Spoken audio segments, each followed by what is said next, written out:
Hey everybody, Who's Your Jedi here with another review for you. This time talking episodes 1 and 2 of Marvel's Agent Carter. These episodes are called This Is Not the End and Bridge and Tunnel. And generally speaking, I have to say this show is off to a really strong start. Just the reaction I saw from people on Twitter and just checking around the internet this morning. Generally, this show has gone over really well. And there are obviously a couple of reasons for that. The number one, of course, being that Haley Atwell is a really good actress and that Peggy Carter is a really cool character. It's also helped that this episode was written and co-created by the guys who wrote the two Captain America movies. Now, another thing that's also going on with this show is that two of the producers are named Tara Butters and Michelle Fazakis.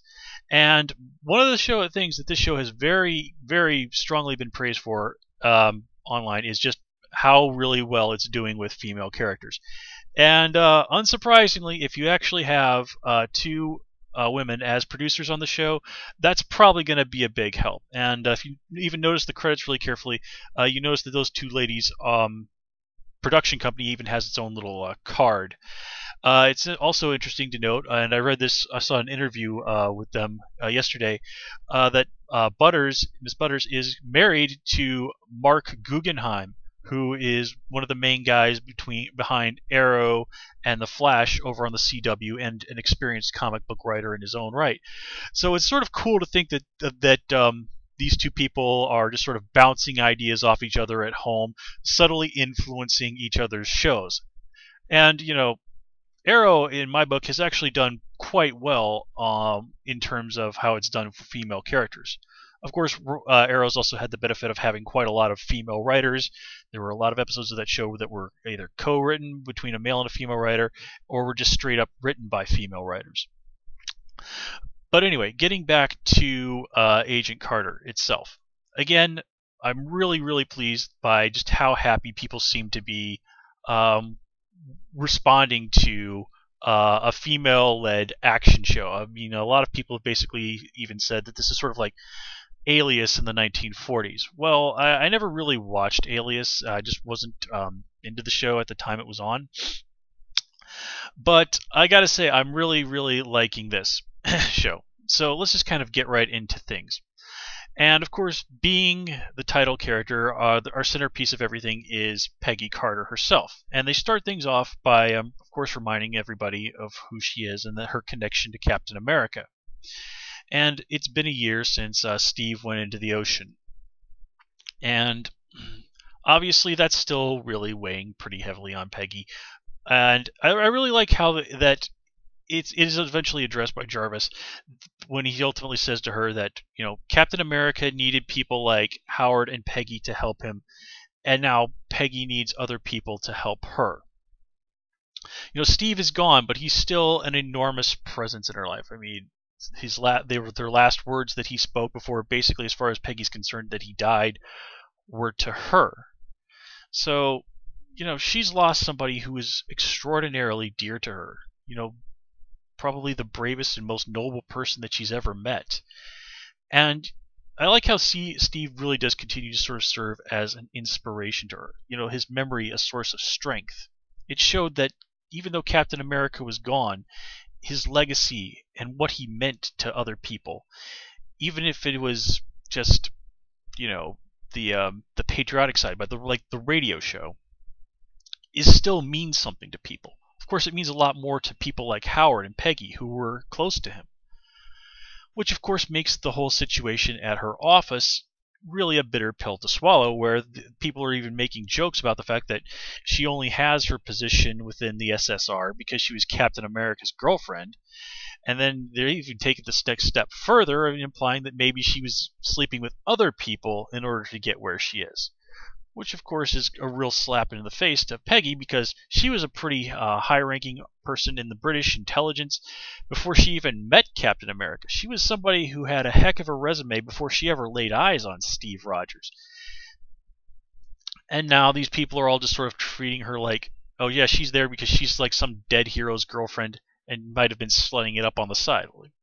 Man. But that's a part of how society worked in 1946. And it's even kind of summed up. 10 GIs come home, 10 women get kicked out of the factories. A lot of the attitude was, yeah, okay, thanks, ladies, for holding down the fort. We'll take it from here now. Go make me a sandwich.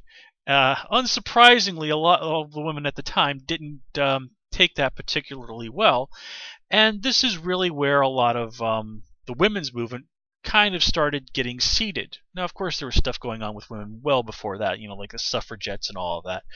And this is really where the seeds were planted that would ultimately bear fruit in about 25 years or so. That would really lead to what we consider the start of the modern women's movement. But anyway, that's aside what we're talking about right here. So, getting back to what's going on with Peggy. Sorry.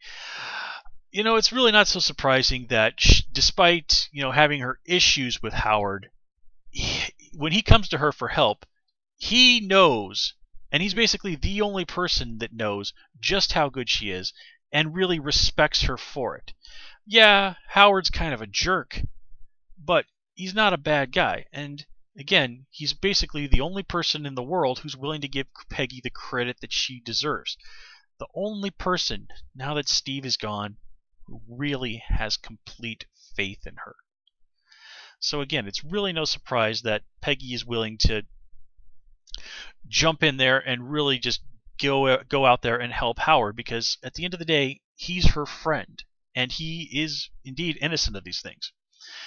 And this leads to, of course, a lot of really cool stuff. Peggy doing the whole infiltration thing, beating the hell out of several bad guys, and basically disarming a mini nuke in her bathroom using kitchen supplies. I mean, wow. And there's, of course, teaching that jerky guy at the diner a lesson. I mean, yeah, it's just great stuff. It's really hard not to love Peggy. And she's really presented well because she's this incredibly capable person, but she's a person who has problems. Her co-workers don't respect her. The society in which she lives in is basically sort of designed to tell her that she's basically good only as a wife and mother. And there's also the added fact that she's a British person trying to make a go of it in America. As somebody who's spent time overseas, and like I've literally spent like about 6 years of my life living in foreign countries, and Peggy has at least the advantage of being in a country where the native language is English. That ain't true if you go over to Japan or South Korea. Trust me. So she's in a situation where she has some serious problems, and like when her roommate gets murdered, like while she's in the bathroom basically saving the city, and Peggy doesn't even notice this. I mean, it is really it's a real horrible kick in the gut for her. So, I mean, this is just such a really great way to handle this. You've got this wonderful balance between Peggy's strong aspects and her vulnerabilities. And you put strengths and vulnerabilities together, and you get good characters, and you get good drama. And it doesn't matter if it's men or women. That is basically the biggest, simplest key to good characters there is.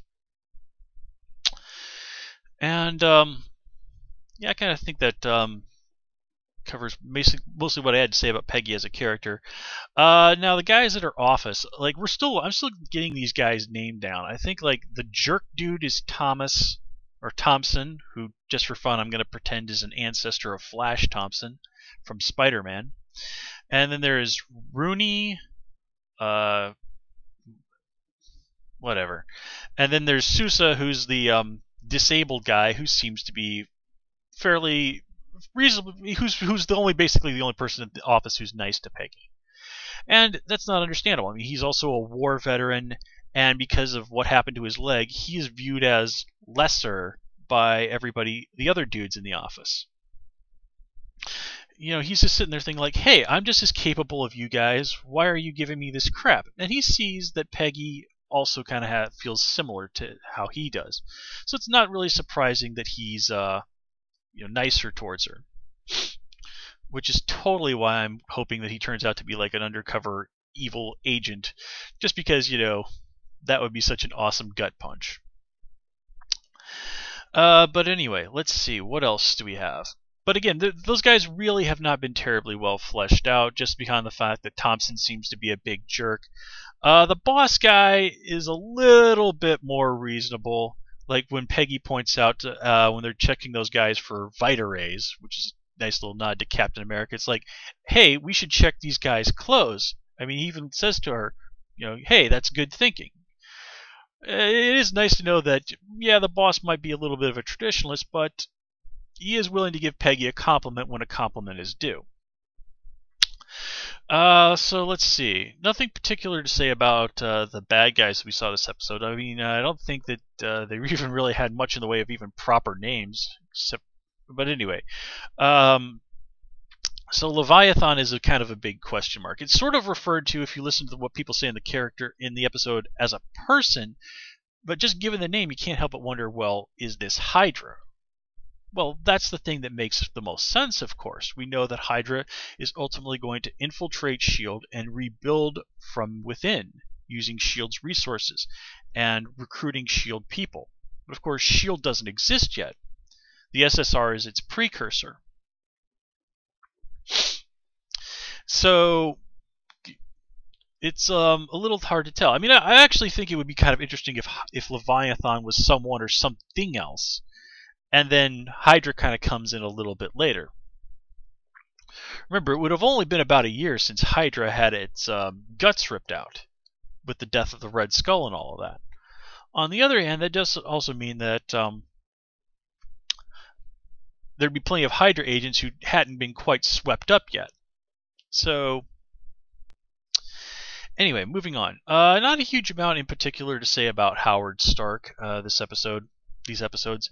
Again, it just sort of sums up to that he's the one person that has complete faith in Peggy and understands and really acknowledges her abilities properly.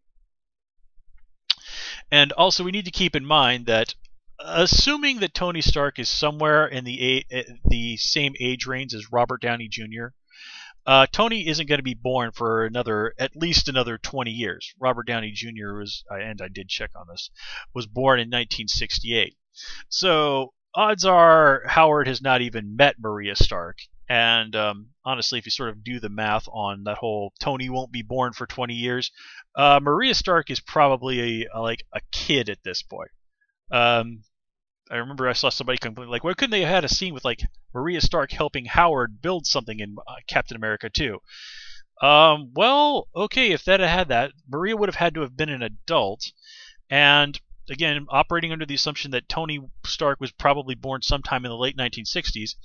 If she and Howard had been married back then, one, for whatever reason, they wouldn't have had children for about 25 years, and that she'd have probably, at best, been in her early 40s when that happened. Well, again, possible in theory, but that also sort of brings up the idea that, one, Maria Stark was never presented as any sort of scientist person. In the comics, it's basically just that she was just sort of a socialite, albeit a very kind and generous person, but not somebody with any sort of science background. And yes, I know technically in the comics there's a thing where it turned out that Tony was not there, was adopted, and all this other stuff. That was something that's only been popped up in like the last couple of years in the comics. Let's just operate under the assumption that Tony is indeed Howard and Maria's biological son in the movie universe. And this kind of spegs into the much more likely option that sometime in the 60s, Howard Stark probably married a woman about half of his age, and Tony is the result of that union, which totally makes much more sense for Howard Stark as a character. But yeah, me disproving the theories of annoying people on Tumblr aside, let's move on. Now, Jarvis. Now, this is, of course, the person that the actor is the guy who does the actual voice of Jarvis in the Iron Man movies, and this is the person that Tony named that AI after. And I was reading some stuff about the show, and basically In Iron Man 2, Tony mentions that his dad shipped him off to boarding school as soon as he was old enough. But in reading some about the show, it sort of mentioned that Jarvis had been Tony's tutor when he was a kid. So before he got shipped off to boarding school, Jarvis was the one who sort of gave Tony his early education. And given the fact that he named this AI after Jarvis and gave Jarvis the AI Jarvis's actual voice, it leads one to assume that Jarvis was probably the closest thing Tony had to a real father figure in his early days. Now, the Jarvis here on the show is basically this guy. The only way we could really be this guy could be more British is if he was walking around with a monocle and a bowler hat. I mean, he really, and I mean this in the best possible way, he reminds me a lot of Niles Crane from the show Frasier, if you're familiar with that. And even though they were Americans, Niles and his brother Frasier were basically about as British as two American guys could be. It was even mentioned a couple of times on the show that they were big fans of that old British TV series, The Avengers. Nothing to do with Marvel's Avengers, of course. And that Frasier had visited the UK a lot and really liked it there. So, they were two guys who were American guys who were very, very strong affinities for British culture. And Niles' big thing was that he was married to this woman named Maris, who you never saw but always heard from him these really crazy stories about. And I can't help but wonder if that's not going to be the situation with Jarvis and his wife. But anyway, so Jarvis is basically kind of presented as just sort of your typical British butler guy, albeit one who's pretty brave and really knows how to roll with the punches. But I suppose that kind of comes with working for a guy like Howard Stark. But he's a very nice contrast to Peggy. Peggy is the super spy badass, and Jarvis is the guy who just sort of is very mundane. He's very rooted in the mundane world, but is willing and able to step up to that level to rise to the occasion. That's kind of Jarvis's thing. He's the ordinary guy who really doesn't want to be a part of all of this, but he understands that it's necessary and is willing to step in there and rise to the occasion. And really, isn't that kind of what basically soldiers who fight in wars are? They're just ordinary people who are called on to go into basically the scariest and most dangerous experience that is possible for humans because their country has asked it of them. And let's see. Yeah, I think that covers everything I had to say about the show. All in all, this show is off to a really good start. I cannot blame people for being super excited about Peggy as a character. If this show does well, and there's no reason not to think it would, then yeah, it's definitely, I think, going to be a really nice step in the right direction for female characters on TV. But with that said, guys, I'm going to call it here. So as always, please comment, rate, and subscribe. And of course, you can follow me on Twitter at Hoosier Jedi. Till next time, take care and have a good one.